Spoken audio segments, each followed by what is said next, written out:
Welcome to Private Club Radio, your weekly source for industry education, news and discussion. Broadcasting from Tampa, Florida, ladies and gentlemen, here is your host, Gabriel Aloisi. Hey, happy 4th of July weekend to you. It's Monday, July 3rd, the day before 4th of July, and hopefully you've had a good set of celebrations at your club. We had a huge fireworks display at mine and a wonderful time for the kids, all kinds of bounce houses and activities. They even had a zip line this year, which was pretty fantastic.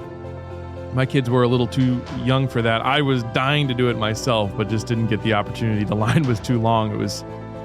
Everyone was having fun doing it.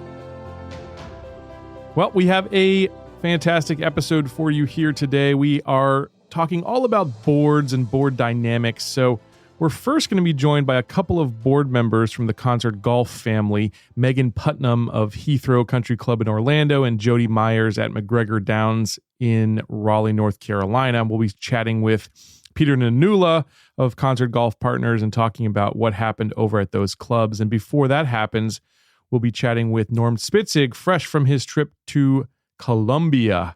And him and Greg Patterson were giving an educational presentation down there. We talk about some of the differences and similarities of the Colombian clubs to our clubs here in the United States, as well as talk about some of Norm's thoughts on board governance and what makes a board really sing when you're talking about getting 12 or so like-minded people together, what is involved in making that happen and making that function properly with the right dynamic. So great episode for you there. A couple of industry announcements that I wanted to make that I saw interesting came across my desk in the last month or so. First off, a former guest of this show, Eddie Bullock, back on PCR number 61, episode 61, if you remember that. We chatted with Eddie over in the UK. Eddie's now the president. He was named president at the Golf at Goodwood, and I wanted to congratulate Eddie on that. It's a wonderful club in the top 3 of my bucket list right now that I want to visit. So I wanted to give Eddie a shout out here on Private Club Radio and a big congratulations for his new term as president of the club. Very cool there. Another announcement I wanted to make was a piece of news that I saw come through the McMahon Group. I get email blasts and email communications from all sorts of industry leaders. And of course, McMahon does a lot of research and surveys. And they recently conducted a survey on security. And I just wanted to give you some of those updates. So what McMahon did is they surveyed about 370 club executives about security at their club. And they asked them a series of questions. And I thought the results were pretty remarkable. So I'm just going to kind of read these off for you. 99% of club managers and executives believe that their club is safe and secure environment for their members. The average security budget at private clubs was $75,300 per year. 70% of clubs had a surveillance system. 60% of clubs have reported some sort of incident that required security. I thought that was interesting. That's a pretty high number, but we talk about trespassers, car break-ins, vandalisms. That happened at 60% of the clubs that were surveyed here. Here's a couple numbers I was a little shocked at. Only 41% of clubs have conducted a vulnerability assessment within the last year. So this is to check and see whether your club is vulnerable to attacks, both physical attacks and cyber attacks. And 63% of club executives believed that they were vulnerable to a cybersecurity breach. And that is scary when you think about the amount of member data being stored in our clubs.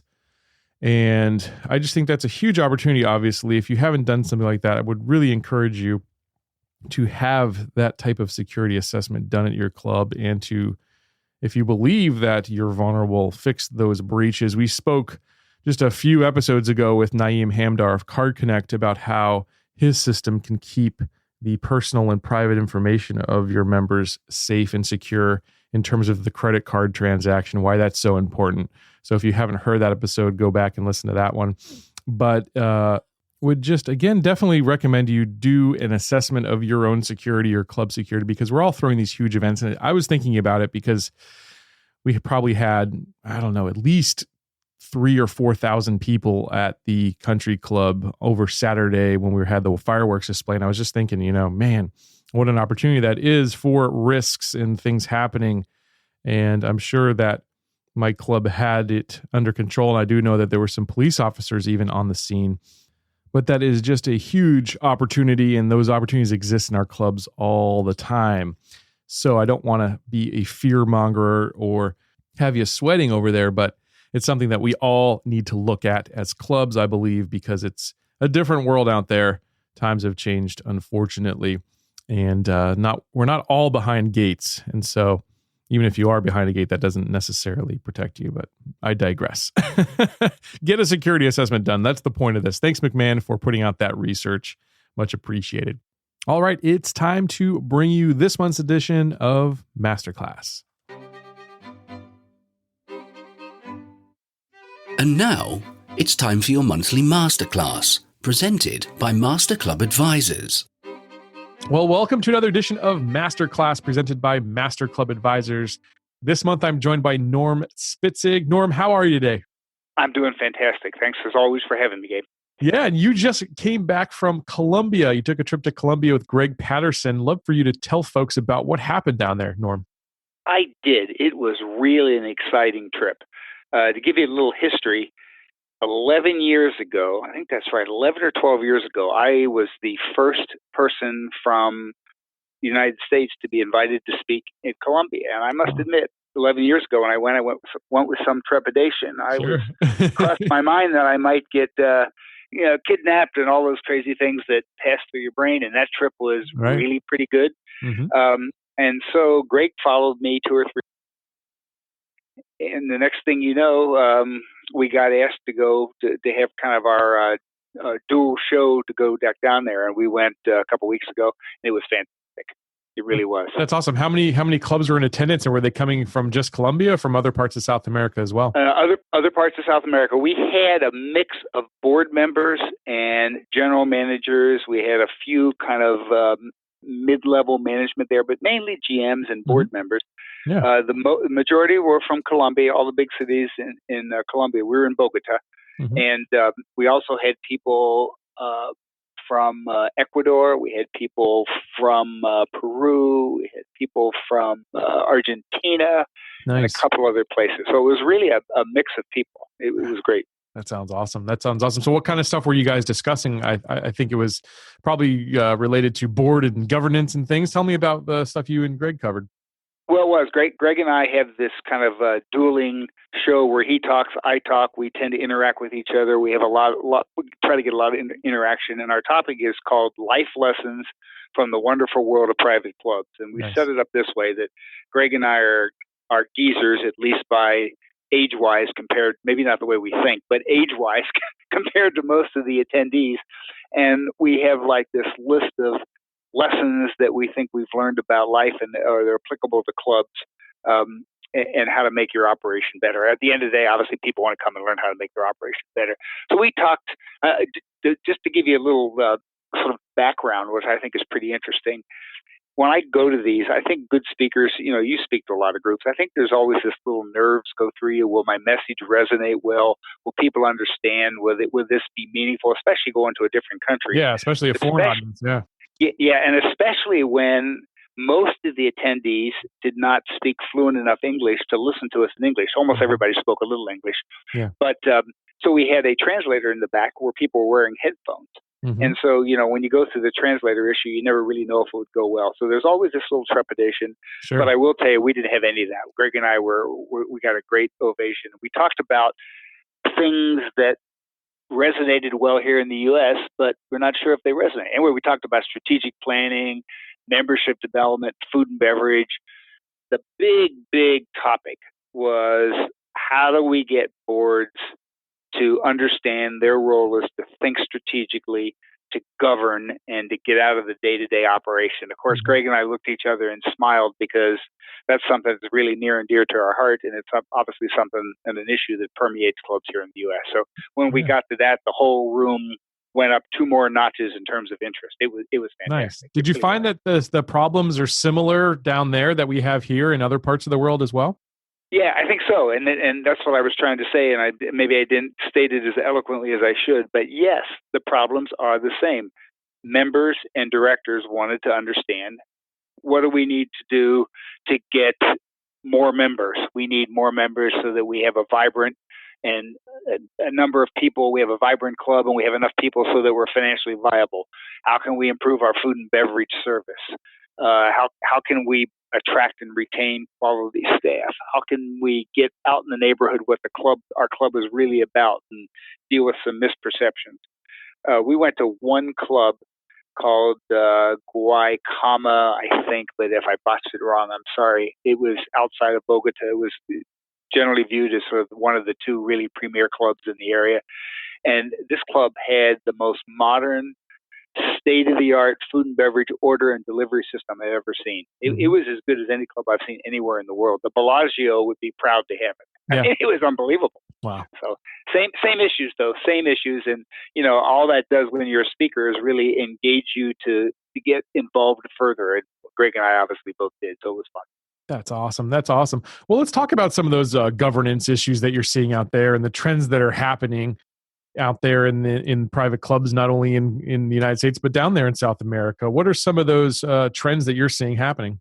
Okay, well, that, as I said, was really sort of the focus point. We spent day 2, basically, we thought we were going to spend an hour on this, and we spent the whole morning basically talking about some of the trends with lots and lots of interaction, both for and against each of the trends we talked about. Let me give you a couple of them. We can kind of explore as time permits. But generally speaking, in using the data also from club benchmarking to corroborate the anecdotal evidence that I have and what Greg has, is that you're seeing smaller size boards of directors. That the number, according to club benchmarking, in the last decade has gone from 11 point something to 9 point something. Wow. So that's a drop of 2 directors. I think that's for a lot of reasons. One, I think when people are going to serve on a board of directors, they ask a lot more questions than before. They want to understand the extent of their responsibilities. They want to know that if they're going to participate, that it's meaningful. They don't want to waste their time. They have other things to do.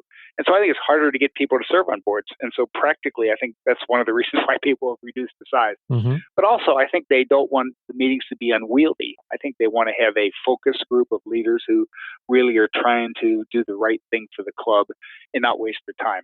That was really interesting because that trend also was permeating the clubs in South America. And we had president and manager after manager stand up and say, hey, we're doing the same issue in our club. I think that actually bodes well for private clubs, that the days of them just being a bunch of good old boys sitting around the table and having a couple of drinks before they go home and talking about, the golf course and then going home have kind of faded way into the past. Yeah. So that was really a big issue. Mm-hmm. Same thing for committees, that the number of committees, the number of people on committees has also decreased, and the number of committees that clubs haven't decreased.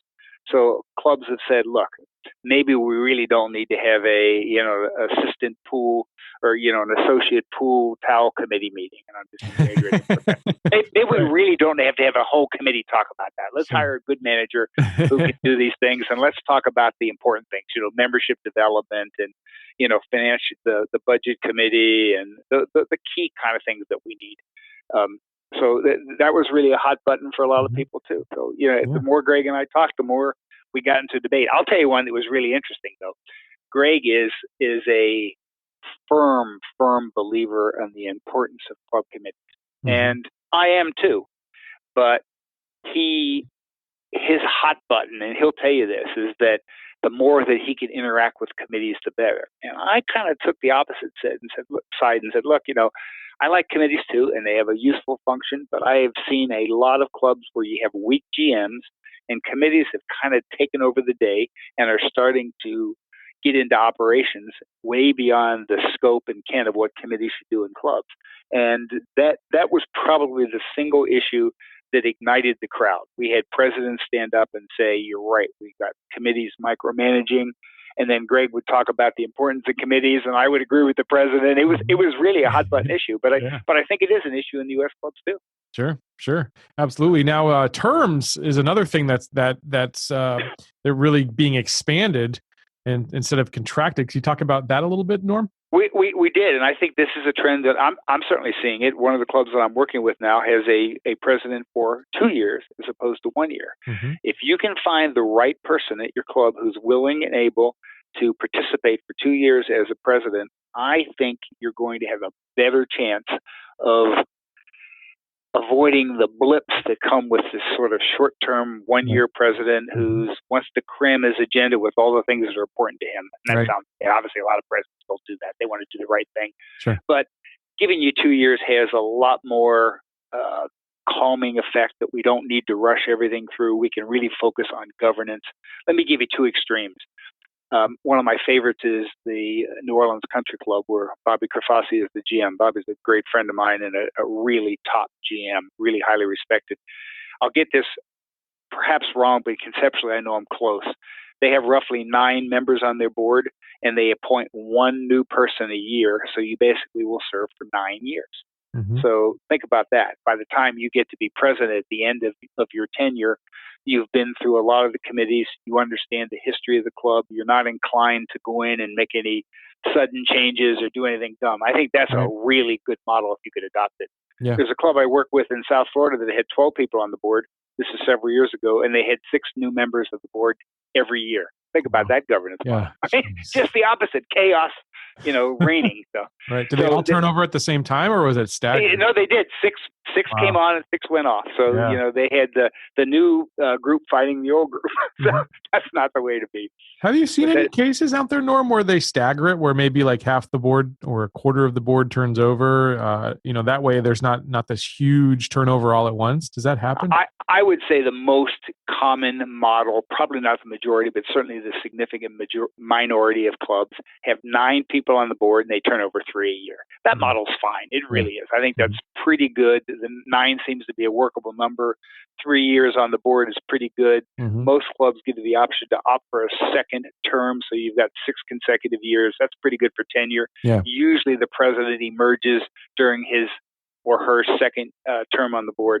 That model's pretty good, to be honest. But there were a lot who don't have that. There are a lot who have this screwy model. Sure. So. How often do you think the board should be meeting, or what's the trend there?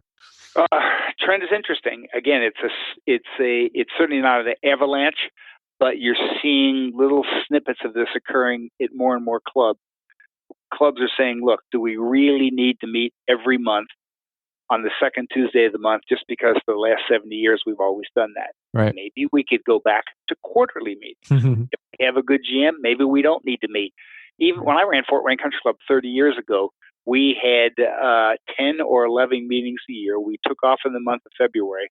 I'd like to say it's because we were smart. I think it's because everybody was in Florida at the time. Nice. But that was an example of a club maybe just kind of beginning to say, let's not force everybody to meet because we really don't need to meet. That's a slow month of the year. Let's not do it. So I'm seeing clubs go to quarterly meetings.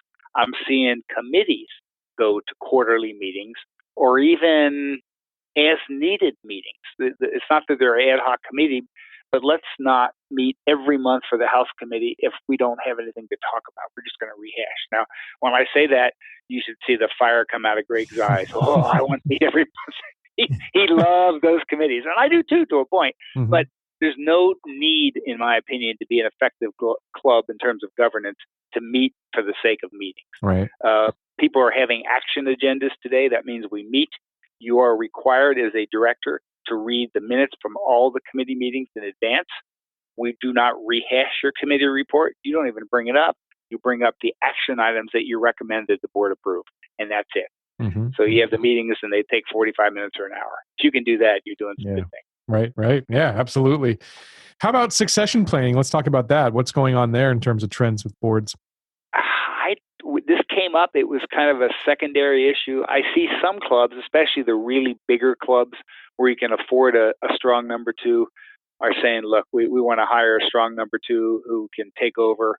We have Bob Stoops, who just left Oklahoma football after 18 years. Have you heard that today? But his successor was appointed immediately, who was the succession planning guy who they hired last year. I think he was the offensive coordinator. I'm not sure what he was, but it was a 33-year-old guy, who's was hired specifically with the idea of being the guy to take over. That's great in football. If you could do it in your club, that'd be fantastic. A lot of clubs honestly don't have the resources, or the number 2 guy or gal is really someone maybe who's been there a long time, is really good, maybe say in the clubhouse or food and beverage operation, but maybe doesn't have the GM scope of skills to include golf and grounds and tennis and those kinds of things. So, I see clubs doing it, but it's piecemeal. It's not really a trend, I don't think. Yeah, that's right. I just did do the Google here. It was his name's Riley. He's 33 years old. He'll become the youngest head coach of any FBS level.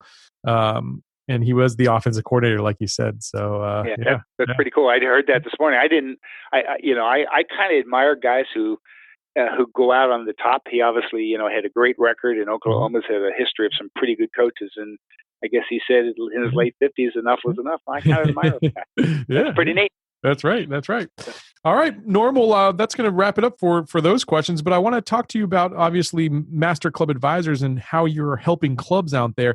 Can you tell me about any projects you've got going on, or any searches that are happening? Yeah, I am. I'm starting a new search in Arizona next week, and I'd rather not say the name until the deal's a done deal, but I'm looking forward to that. I'm also just beginning a club north of New Orleans in Covington, Louisiana, just north of Lake Pontchartrain, called Tchefuncte Country Club. A really nice club in a gated community, reasonably small. They've had a stable history of talented GMs, and I met with them on Tuesday, and I really like the people. Got a great staff there, support staff, the department heads. Many have been there for a long time. Some are new, but just as enthusiastic. Some really talented people there. The board, I commend them. They stepped back. They did this 4 or 5 or 6 years ago when the previous GM came in. They hired a guy who had hotel background, who they hoped would maybe elevate the food and beverage to this new level. Did a good job, left of his own accord. But now they really want to take a hard look at membership development, food and beverage, family focus. I commend them for that, because I think a lot of clubs today have really realized that if you want to attract and retain members, you've got to appeal to everybody in every generation. Yeah. So a big issue for them. I'm just starting to search. Actually, literally posted it today, and it'll be a fun one because I know I'll get a lot of strong applicants too. Very cool. How's the gumbo down there? I had it in the Hilton Hotel. I stayed by the airport. It was not bad for a Hilton Hotel. Fair enough. It wasn't bad. I had the gumbo before I flew out the next morning. Yep. Not bad. That's awesome. What do you think makes Master Club Advisors so different when it comes to executive search? Because there's a lot of choices out there, obviously, but what would you say would be the main factor why someone should choose your club? How do you answer that question not sound self-serving? I think one thing is that each search is like my own personal baby for me at this point. We're certainly not the biggest, and we're kind of proud of that. That if we do a dozen searches a year, that's kind of on par for what we've done the last few years. I like each one to be a personal experience, to really get in there and find somebody, some guy or some gal has an emotional and physical tie to the community they're going into, someone who really, understands that working in the New Orleans area is different than working in Manhattan. Someone who really resonates well with what the club's about, so that their values match the club's values. Now, a lot of people say that. I think we do that well, and I'm kind of proud of that. We've had a long history. We've only had to use our guarantee one time in the last 17 years, which is nobody did close. That's pretty cool. So, each one's a personal baby for me. I'm looking forward to doing it, and, that's kind of where we are. That's awesome, Norm. Well, you're an asset not only to this show and our listeners, but to the industry as a whole, and we thank you for all you're doing out there. Well, thanks so much. I really appreciate it, and I always enjoy this segment, and obviously you are the same way. You and I are on the docket together in Pittsburgh, aren't we, in October? Looking forward to it. Yeah, looking forward to speaking. Me too. All right. Cool. Well, Norm, I will see you back here in a couple months on another edition of Master Class presented by Master Club Advisors. Have a good one, Norm. Thank you, Gabe. See you. Bye. To learn more about Master Club Advisors, visit them on the web at masterclubadvisors.com and join us next month for another masterclass. And now it's time for Board Chats, presented by Concert Golf Partners. A behind-the-scenes look inside real boardrooms. with special guest Peter Nanula. Welcome to another edition of Board Chats presented by Concert Golf Partners, where we chat with real board members of real private member equity-owned clubs out there in the world. I'm joined as always by Peter Nanula of Concert Golf Partners, and today we have Megan Putnam of Heathrow Country Club in Orlando and Jody Myers at McGregor Downs Country Club in Raleigh, North Carolina. Peter, welcome to another edition of Board Chats. Hey, good to hear from you, Gabe. Yeah, thanks for joining us again and bringing us this fantastic education for the private club industry out there. We haven't done one of these in quite some time, Peter, so it's probably best we remind folks about Concert Golf, what it is that you guys do and how you help the private club industry. Yeah, no, thanks, Gabe. We're a longtime participant in the private club industry. We've got $150 million of capital that we raised from long-term patient investors, and the idea is to pay down the debt that a lot of these clubs have, invest in the capital projects that clubs always want to be doing without the members having to be assessed or go into lots of debt, and then bringing our professional management team to bear to help the clubs thrive. And, knock wood, but, 16 clubs now, and all of them, including Jody's club and Megan's club, who you'll hear from, are thriving. We always aim to get better, but they're all doing extremely well compared to a lot of clubs I meet with every month on the road. That's awesome to hear. What are the capital improvement projects that you're seeing clubs want to undertake around the country, Peter? What are the big ones that you're seeing? Yeah, it goes in phases. I'd love to hear what Megan and Jody have to say in a minute. But, there was a time when expanding and renovating the fitness was a very common theme, and I think it still is. But I think most clubs have done that. We see a lot of focus on outdoor dining. So a lot of people want to be able to, I guess, live that California lifestyle that I live, but have some outdoor dining aspect to their club. Mm-hmm. Yeah. And so at McGregor Downs in Raleigh, we recently added a 19th hole pavilion, which is a covered outdoor kind of space. It's got heat lamps, it's got fans, it's got TVs, but you can watch people coming up the 18th, and you can have a drink, you can have a meal, and it's just a nice way to enjoy friends at the club. Mm-hmm. That's a trend we see. Nice. That's awesome. Well, I'm going to go ahead and bring Megan and Jody onto the program here.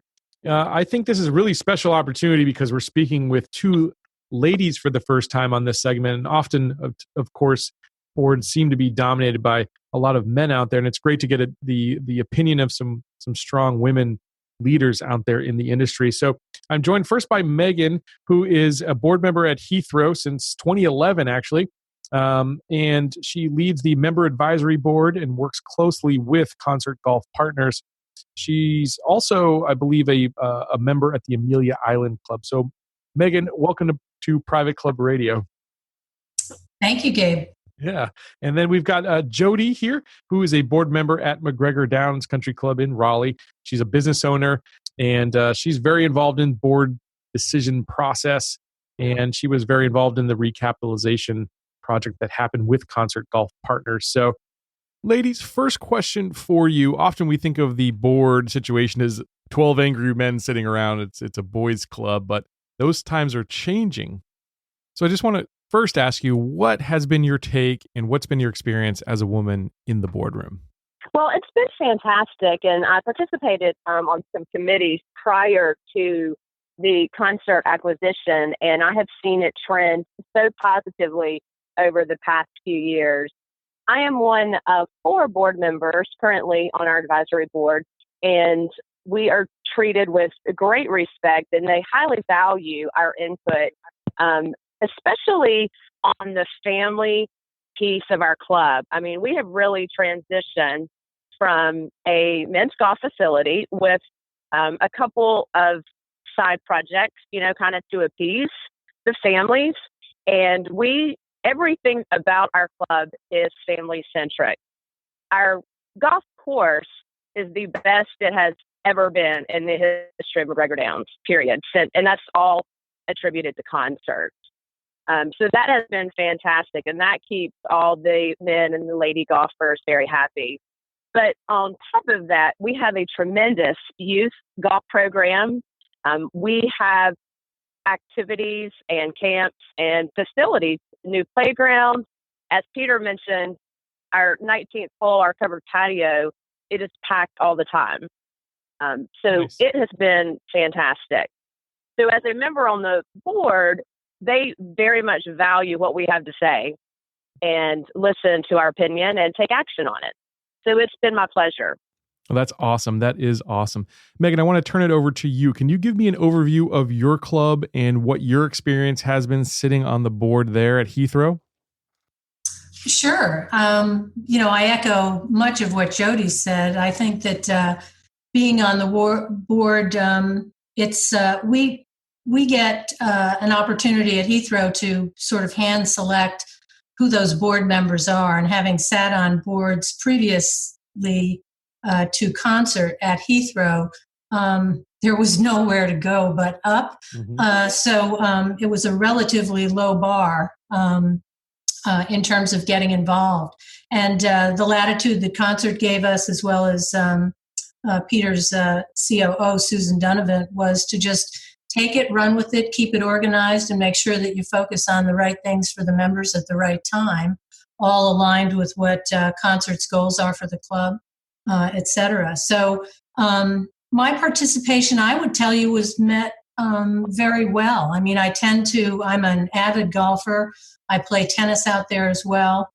So I know tons of members and play with lots of the guys on the weekends. And, given that we selected people who we knew would be terrific board members and relatively aligned with our mission and objectives, that's all going just really, I can't say enough about it. And every time I talk to a potential club in Peter's portfolio, that's one of the things that gets discussed a lot. How does it operate, and how and why is it successful? So we talk about a variety of topics, operating issues that are encountered by the management team, as well as priorities for capital improvement at the club. So when you go back with that to the members and tell them what you've talked about, why you've talked about it, and what you're going to do about it, everybody just kind of nods their head and says, well, yeah, those are the right things. I agree with that.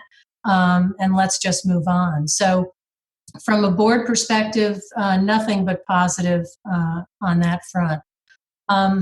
In terms of Heathrow, before and after Concert, I mean, Heathrow was a big hot mess before Concert got there.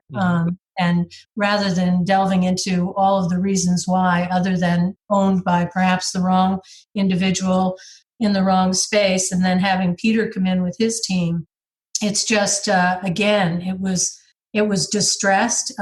We had all sorts of problems, from the physical plant to the golf course to golf operations to staff retention, all of those kinds of things. And Peter and his team, with the things they do so well, just added an enormous amount. Our ability to leverage their operational expertise, get some framework around that, some discipline around that, some accountability around that, was everything that the members needed, in addition to all of those things that are so optically important when somebody new comes in, including a new fleet of golf carts, improvements to the golf course, which is the holy grail at Heathrow, retaining the right people from a staffing perspective, and letting go some of the people that really weren't 100% committed to what the club needed, nor what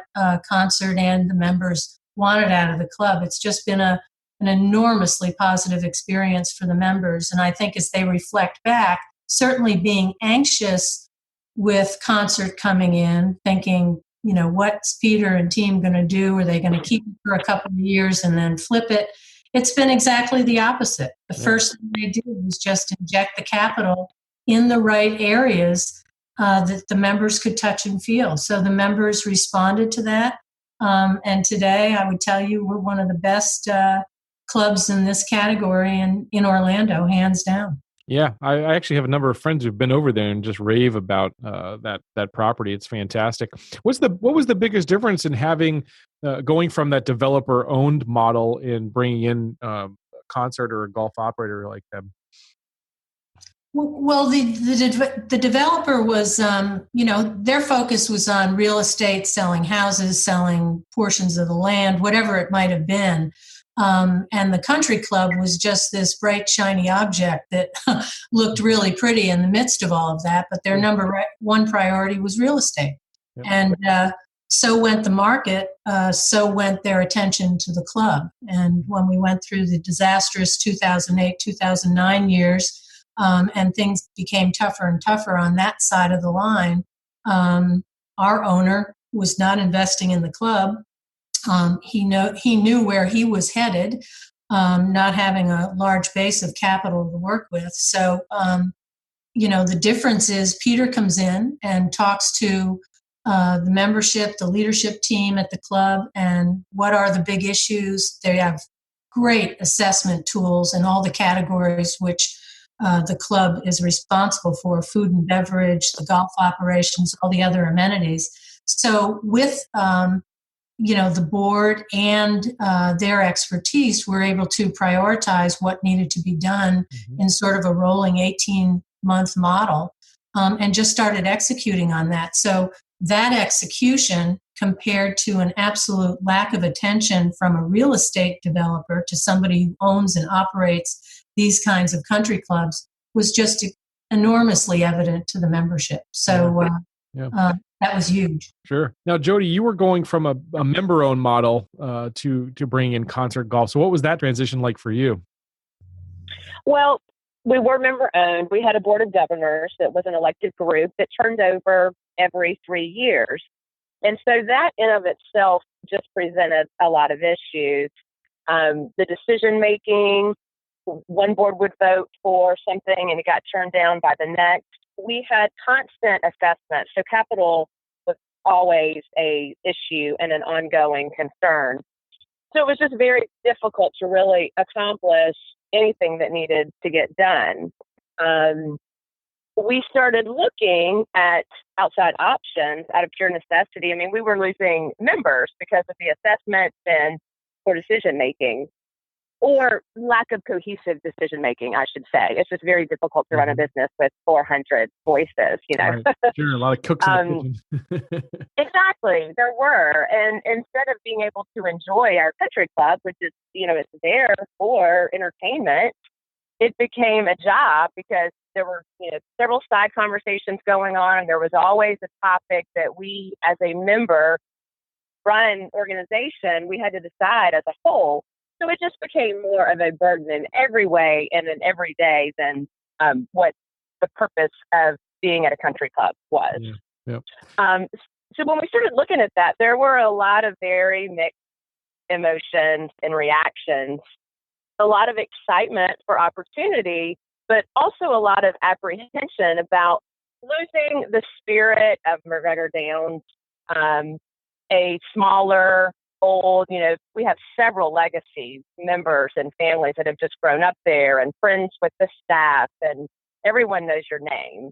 And so I think that was the biggest concern of losing that feel.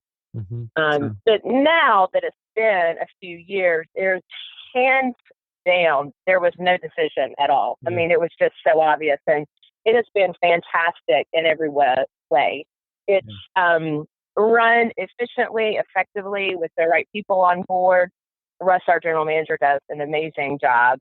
As I mentioned, our golf course is immaculate, and Concert came in immediately with a significant cash infusion and did everything that they needed to do from the beginning, especially on the golf course and the other facilities, the tennis courts, our locker rooms, the whole, our terrace was redone, our outside, but our whole interior dining and banquet facility has been completely updated. Our facility was older, and it is brand new. So our private event staff are booked all the time with beautiful weddings, and we are the local place to come have a private event. Nice. Yeah, well, that puts you on display for the local community, and I'm sure attracts more members your way as well. I'd like to ask both of you ladies, what was the project that you completed that really got the members buzzing, or what was the biggest reaction from what Concert did when they came into your properties? Let's start with Megan. Well, there were actually a couple. I certainly think first and foremost is the golf side. I mean, revitalizing that fleet of carts, taking care of some significant turf issues on the golf course, rebuilding a couple of the greens that had tended to get smaller over time.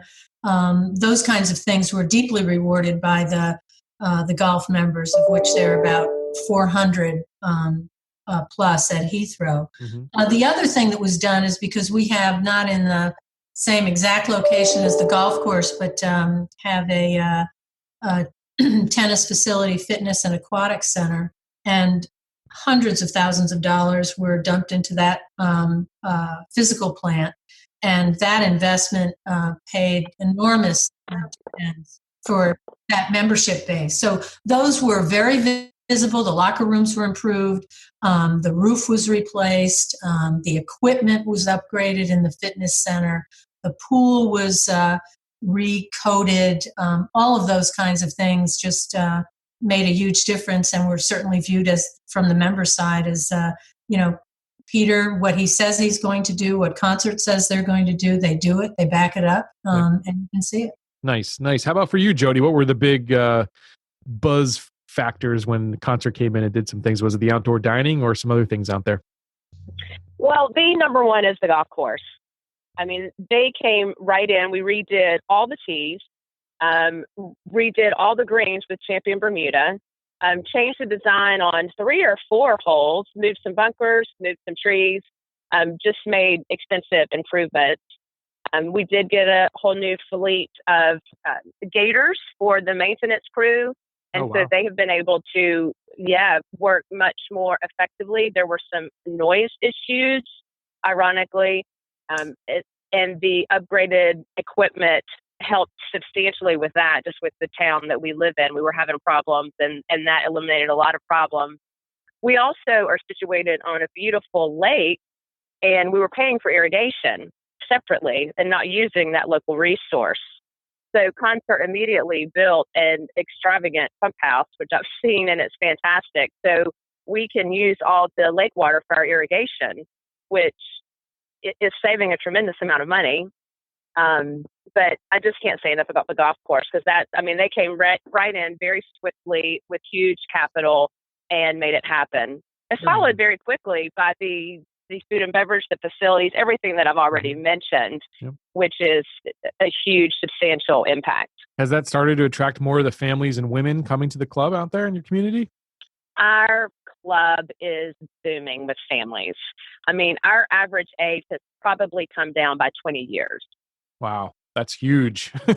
Huge. Yeah, it was huge. I mean, we have young legacy members, mid-30s. I mean, we have a ton of families that are mid-30s with young children and just vibrant. And they're just creating, the next level of membership, because the children's programs, the golf program, our course has children playing all the time with specific times, not interfering with anyone, but the youth activity and the women's events are absolutely thriving. Wow. Megan, have you seen the same thing happen at your club as well? Yes, we really have. I think that we have waiting lists. I mean, certainly the waiting list bumped up. We're at full membership at Heathrow. And the new folks that are coming in, they take full advantage of all the amenities that we have. And you see those, the 30-something, the 40-something coming in with those families. That we have a booming junior golf program at Heathrow. You see the kids over at the tennis courts, at the pool, and on the golf course, which just makes it great. I think in terms of, women at the club, that's Heathrow's, having been a member at a number of different clubs around the country, and then coming to Heathrow. I can remember in the early 90s having brought a customer to Heathrow on Saturday morning to play golf for a tee time I reserved, and was told we couldn't get on the course until noon, which was awkward. But, we've come a long way since then. And a lot of that is the culture that, Concert promotes. They take on the tough issues, whether that's member issues or financial issues. They have a zero tolerance level for anything that's inappropriate at the club, and that is clearly recognized in the environment in which we operate here in Orlando. And like I said earlier, it's the best thing in town for this kind of club, and people are recognizing that by coming and joining. So it's all. That's awesome. That's so awesome. Ladies, thank you so much for joining me today. Peter, one last question for you. If people want to find out more about Concert Golf and at least explore what you guys might be able to do for them, how do they reach out? Yeah, they can definitely go to our website, which is concertgolfpartners.com. But I would encourage people just to call me, right? My number is 949-715-0602. I'm listed on the website. But I'm always talking to board members confidentially about what they're dealing with at their club. And if we can help them, great. If we can direct them to some other resources or have them talk to people like Megan and Jody about their experiences, we're just trying to help, right? We're just trying to educate clubs on how we can, move them forward as a club. Awesome. Well, thank you so much for being a resource, not only for this industry, but for this show as well. And we appreciate all you do for the industry, Peter. Ladies, thanks so much for joining me, and we'll see you back here next time on another edition of Board Chats presented by Concert Golf Partners. Join us next month for another edition of Board Chats presented by Concert Golf Partners.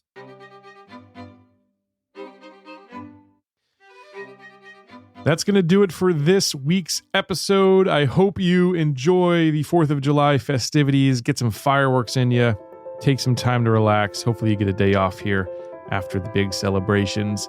I'll see you back here next week on Private Club Radio. And until then, here's to your membership success.